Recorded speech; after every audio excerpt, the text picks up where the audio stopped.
জি বলুন।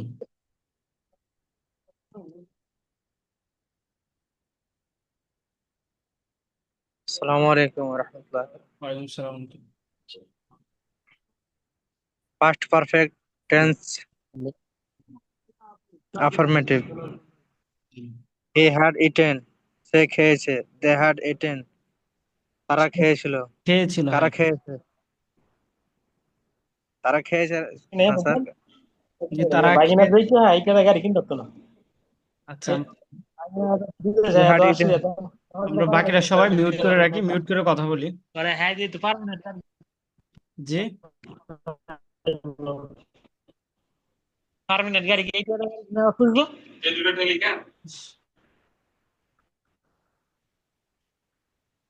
আমরা মিউট করে তারপরে কথা বলি, বাইরে আমরা কারোর সাথে কথা বললাম, মিউট করে কথা বলি। জি, বলেন আপনি কি বলতেছিলেন? সে খেয়েছে বলতে হবে স্যার। হ্যাঁ, সে খেয়েছে ধরেন হলো যে এই কাজটা কমপ্লিট হয়েছিল অতীতকালে, তাহলে সেই হিসেবে আপনাকে বলতে হবে সে খেয়েছিল। হ্যাঁ, এটা যদি আপনার প্রেজেন্টে হতো তাহলে সেই ক্ষেত্রে সে খেয়েছে, তারা খেয়েছে, এটা প্রেজেন্টে একটু আগে। কিন্তু যেহেতু এটা অতীতকালে হয়েছে, পাস্টে, অতীতের দুইটা কাজ হয়েছিল, এর মধ্যে একটা কাজ আগে হয়েছিল। যেমন সে আসার আগেই খেয়েছিল, দুটোটাই অতীতে, দুটো কাজই অতীতকালে হয়েছে, কিন্তু একটা কাজ আগে হয়েছিল, তো সেই হিসেবে আপনাকে এখানে ছিলই বলতে হবে, সে খেয়েছিল। ঠিক আছে। হি হ্যাড ইটেন, সে খেয়েছিল। দি হ্যাড ইটেন, তারা খেয়েছিল। ইউ হ্যাড ইটেন, তুমি খেয়েছিলে। আই হ্যাড ইটেন, আমি খেয়েছিলাম। উই হ্যাড ইটেন, আমরা খেয়েছিলাম। Past perfect tense negative. Hmm. He had not eaten, he hadn't eaten, সে খেয়েছিল না। হি hadn't eaten, তারা খেয়েছিল না।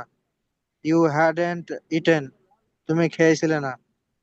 আই hadn't eaten, আমি খেয়েছিলাম না। উই hadn't eaten, আমরা খেয়েছিলাম না। হ্যাঁ, future indefinite tense affirmative. He will play, আমরা খেলবো। সে খেলবে। সরি, হি উইল প্লে, সে খেলবে। দে উইল প্লে, তারা খেলবে। ইউ উইল প্লে, তুমি খেলবে। আই উইল প্লে, আমি খেলবো। উই উইল প্লে, আমরা খেলবো। হ্যাঁ, future indefinite tense negative. He will, he won't play, সে খেলবে না। দি উন্ট প্লে, তারা খেলবে না। ইউ উন্ট প্লে, তুমি খেলবে না। আই উন্ট প্লে, আমি খেলবো না। উই উন্ট প্লে, আমরা খেলবো না। Future continued tense affirmative. He will be playing, সে খেলতে থাকবে। দে উইল বি প্লেইং, তারা খেলতে থাকবে। ইউ উইল বি প্লেইং, তুমি খেলতে থাকবে। আই উইল বি প্লেইং, আমি খেলতে থাকবো। উই উইল বি প্লেইং, আমরা খেলতে থাকবো। Future continued tense negative. He won't be playing, সে খেলতে থাকবে না। দে উন্ট বি প্লেইং, তারা খেলতে থাকবে না। ইউ উন্ট বি প্লেইং, তুমি খেলতে থাকবে না। আই উন্ট বি প্লেইং, আমি খেলতে থাকবো না। উই উন্ট বি প্লেইং, আমরা খেলতে থাকবো না। Thank you so much. তো আমরা এগুলো ভালোভাবে মুখস্থ করে ফেলবো। মুখস্থ করে কয়েকটা ভার্ব দিয়ে আমরা প্র্যাকটিস করবো, এমন ভাবে মুখস্থ করবো যেটা কখনোই যত আমরা এটা না বলি। তো এটা একদিন পড়লে হবে না, একদিন মুখস্থ করে রেখে দিলে সেটা আবার ভুলা হয়ে যাবে। কমপক্ষে এটাকে টানা 2 সপ্তাহ পড়তে হবে, ডেলি কন্টিনিউ করতে হবে।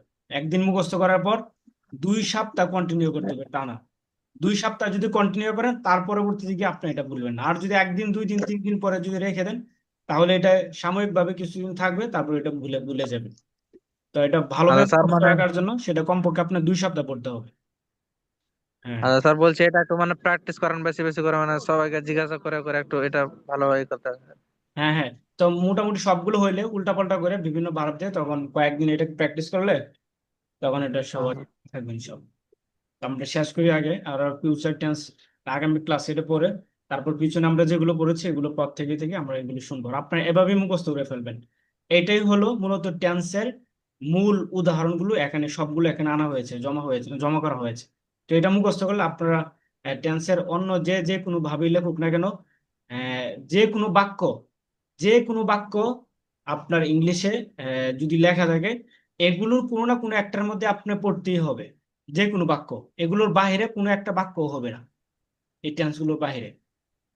তো এই জন্য আপনারা এগুলো ভালোভাবে কি করবেন, মুখস্থ করবেন। তো আজকে আমাদের ক্লাস এই পর্যন্তই। সবাই ভালো থাকবেন, সুস্থ থাকবেন। আসসালামু আলাইকুম রহমতুল্লাহ বরকাত।